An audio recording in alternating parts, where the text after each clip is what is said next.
Hey, this is Corgi, and I'm going to show you how to make this sound. Very straightforward, PsyTrance 16th note rolling bass. Just creating a new arrangement so we can start from a clean slate, and we're loading up Serum here onto a new mixer channel. On the left here we have PsyScope, and that's just going to show us exactly what we're doing. To begin with, let's make a quick pattern. First step we're going to do is make sure that every time that bass hits, it's consistently spinning out the same waveform. As you can see, it's not doing that right now. So we turn randomized phase off just by bringing that knob all the way down. You'll notice here that I made these notes not the full length. The reason for that is because I'm allowing a bit of space for the next transient of the bass notes to come through. And there's still a bit of a space here, and that space will be filled up once we've done a bit of effects processing and that sort of thing. You can actually still just do it the full length and then resample it and then just add a fade afterwards as well. That's totally fine. I just like to do everything within MIDI just to start with though. Now we're going to add a quick volume envelope here. Turn the sustain to maybe -17, I'd say. Decay to maybe 200 milliseconds-ish. 274. Just kind of playing it by ear here. And turn the attack to 0. This part's important as it does impact the transient of that waveform. One other thing to note is we're going to double click this or control click it depending on what your settings are for Serum, and that's just going to make sure that the phase is at 180 degrees. As you can see on the waveform here, there's a nice jump to that first peak there. That jump is pretty important if you want a punch in your PsyTrance bass. If you have the phase, say here, it sounds very different. It adds kind of a click to the bass, which might actually be desired. It's not desired for the bass that I'm trying to make right now though. Let's add a filter envelope. So we just turned on MG low 12, and I'm just going to bring the cutoff down to here. And I'm going to make the LFO 1 control the cutoff here. Now I'm just going to bring this down to around here and make a quick envelope. Turning BPM off, and I'm setting the rate to 10 Hz-ish. Now I'm going to set mode to envelope mode. Let's have a listen. Turn the resonance to 0. Great, so we got the main body of that PsyTrance bass, and I'm just going to start adding a bit of a click to it, or a transient if you will. And the way I'm going to do that is by assigning envelope 2 to the cutoff. Bring it down a bit to say here. Turn the attack to 0, sustain 0, and decay to around maybe 80 milliseconds-ish. Let's have a listen.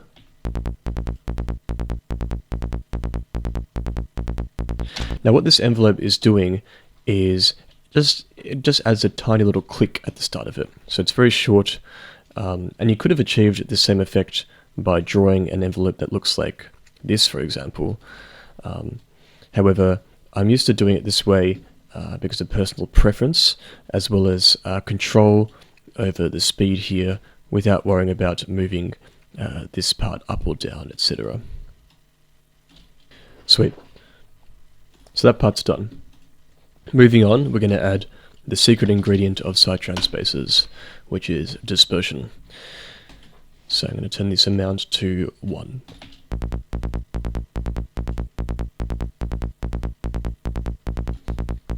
As you can see on the waveform, it makes quite a big difference to the bass.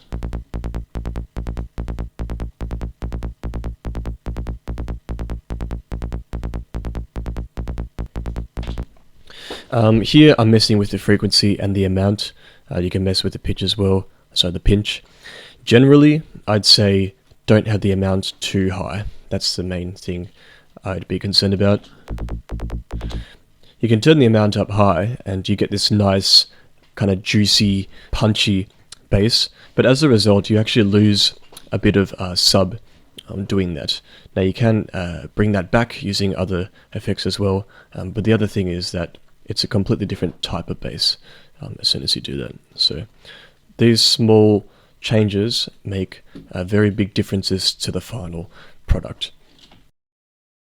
Sweet, I'm not going to be too perfectionistic right now, and the reason for that is because when we use other filters, such as what I'm about to add, it will also change the phase correlation of the bass anyway.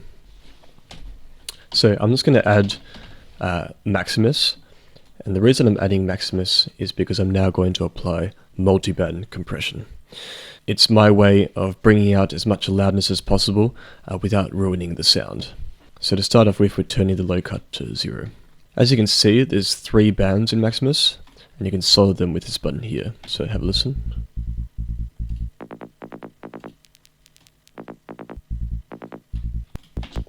I just remembered there's one other step I forgot, which is to add the envelope 2 to the drive of this filter.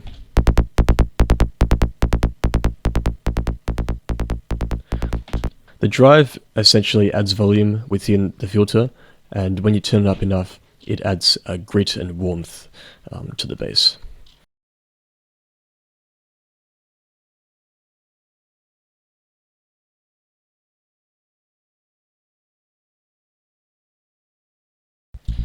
The next step is I'm just going to tame these peaks here and bring up the overall loudness.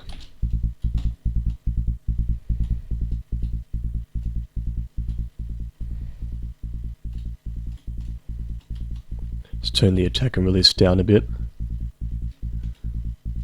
Awesome.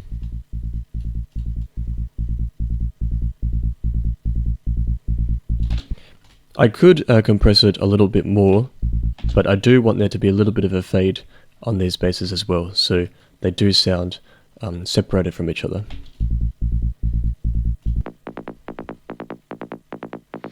At the end of the day, all compression is fancy volume automation.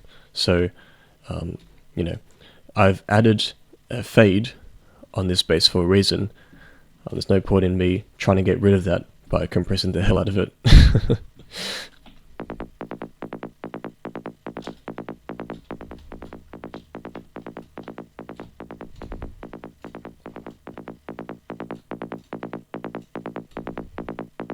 So you can have a look here at this waveform as I mess with the attack and release knobs.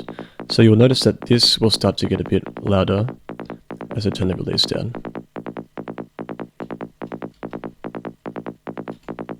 And the reason for that is because turning the attack and release times down allows the compressor to act quicker, and instead of ducking down and then slowly coming back up, it's ducking down, then coming back up, then ducking down, if that makes sense. So if you have a look on here, you'll see what I mean. So when I turn this all the way there, it's very sharp. If I do that, that fade is still lingering, resulting in this part of the bass to sound a bit quieter. So you might ask then, if that's the case, why don't I just have the attack and release all the way at 0 all the time? The reason for that is because if you have the attack and release too fast, it would be so fast that it's moving at the speed of audible sound, resulting in distortion. I'll demonstrate what I mean a bit later on.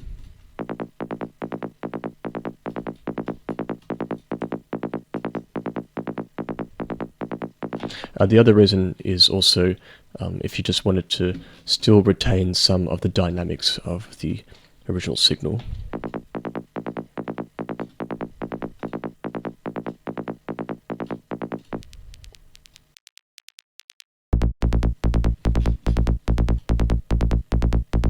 Sweet, so we've compressed all 3 bands, and now you can mess with the post knob here and see if you can bring up the bass or bring the mids up, etc. You're generally aiming for a transient that's as loud as the body, and then a bit of a fade down there. And the transient part is usually controlled by the post knobs of the mids and the highs. So for example, if I turn this up, that transient pops up, as well as everything else, but mainly it's the mid that controls that transient part there.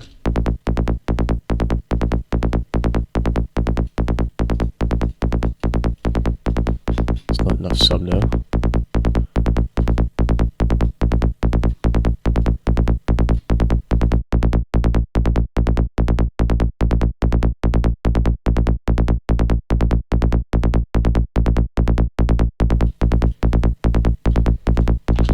You may have noticed that I didn't do any compression on the highs, and that's because if you solo it and have a look,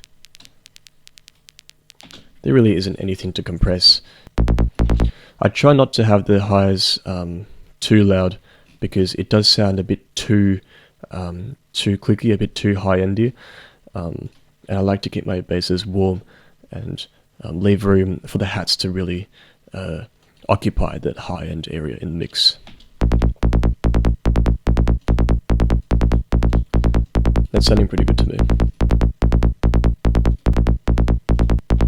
What I'm doing here is I'm having a listen to hear how the 12 dB slope sounds compared to the 24 dB. And you can also mess around with the other one here.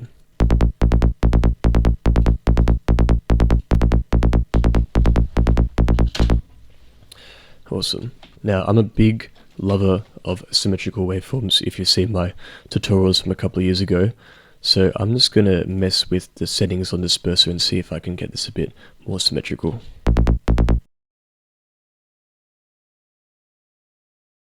I was using my ears there as well, and personally I prefer the sound of how it is now, so I'll just leave it here. It's not perfectly symmetrical, but we can use compression to bring out some loudness as well, which is what I'm about to do. Now I'm just going to load up a maximizer, and this is basically the last effect in this chain. I'm going to bring the volume up, and right now it hasn't done anything yet.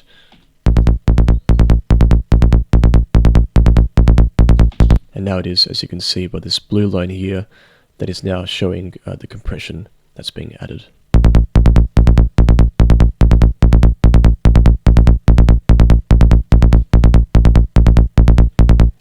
Now I did mention I'll demonstrate something about attack and release times. So this character fader controls essentially the attack and release times, or the speed of the compressor, if you will. And it says that if you hover the mouse over. Actually, I didn't realize it would do that. So I'm going to do something a bit extreme and turn the threshold up to -20. Instantly, you can hear the distortion there. And if I turn this character fader to 0, you will even see it. There's extreme clipping happening right here. And if you're unsure what clipping looks like, it looks like a big fat line at the edge of 0 dB, because it can't go any louder than that. So knowing this information, the way I approach compression on a bass is by making it as loud as possible and making the attack and release times as fast as possible without having distortion. So I'll bring this threshold back down a little bit.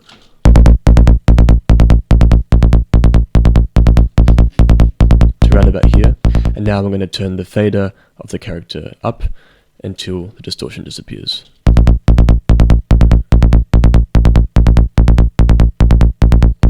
That sounds pretty good.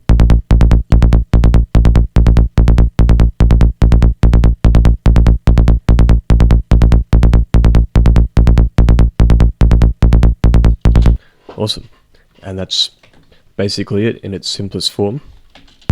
I'm just going to turn this bass to -3 and add some sidechain, and we're done.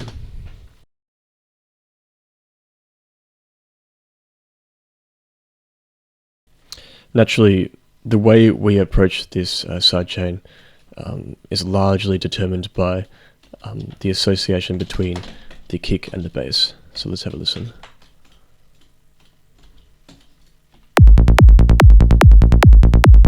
Awesome. The bass is actually basically in phase with the kick, and is pumping.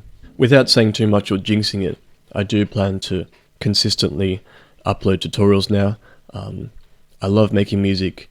I find it difficult to consistently release music because I'm very perfectionistic about my tracks, and I'm constantly trying to work out how to make my next track sound different and unique, which is something I love doing, and I want to make sure that my passion stays in there, and which is also why I also want to smash out these tutorials without spending too much time on it as well. So hopefully this provides value for you guys and show you that I am still active, I guess. And yeah, thanks for sticking around, and have a good one.